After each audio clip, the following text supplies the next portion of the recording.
શિવાય નમઃ શિવાય નમઃ શિવાય નમઃ શિવાય નમઃ શિવાય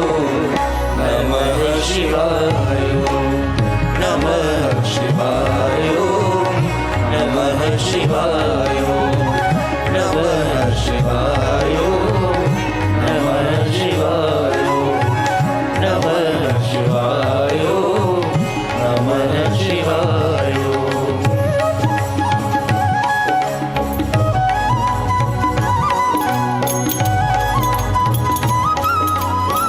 નમઃ શિવાય નમઃ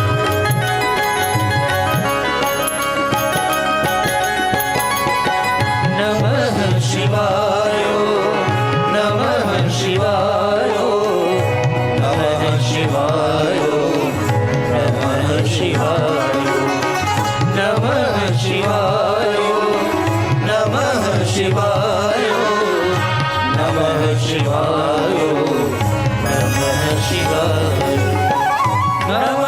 નમઃ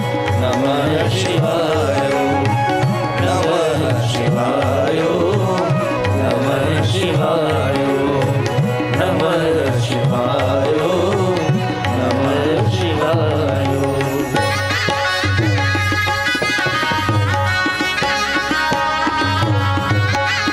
નમઃ શિવાય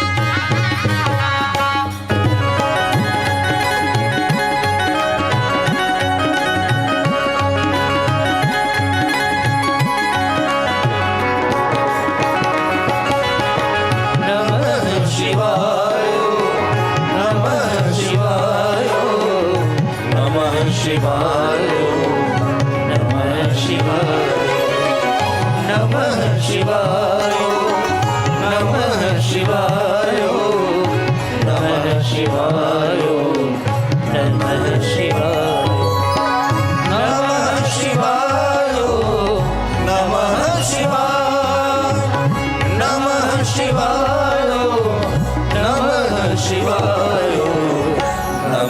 શિવાય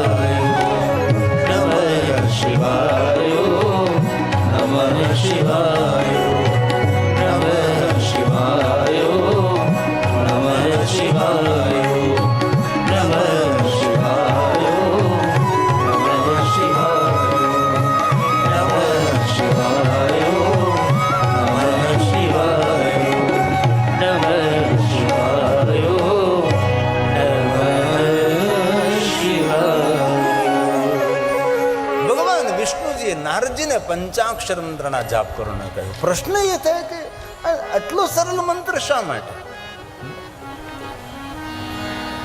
દુનિયામાં એટલા કઠિન કઠિન મંત્રો છે અને કોઈ કઠિન મંત્ર ન આપતા સરળ મંત્ર શા માટે? વિષ્ણુ ભગવાન જાણે છે કે નારદજીના માટે આ સરળ શ્રેષ્ઠ માર્ગ એ નારદજીને સંતાપમાંથી મુક્ત કરશે. અને જ્યારે માણસ કોઈ જ્યારે સંતાપથી ઘેરાયેલો હોય, ઉદ્વેગથી ઘેરાયેલો હોય, ત્યારે તેને સરળ માર્ગ દેખાડે. ઘણીવાર માણસો માનસિક રીતે ડિસ્ટર્બ થયેલા હોય તો તેને સાચો અને સરળ ને શ્રેષ્ઠ માર્ગ દેખાડે. ભગવાન વિષ્ણુજી નારદજીને કહે છે કે નારદજી, આ પંચાક્ષર મંત્રનો જાપ કરો, તમે સંતાપમાંથી મુક્ત થશે.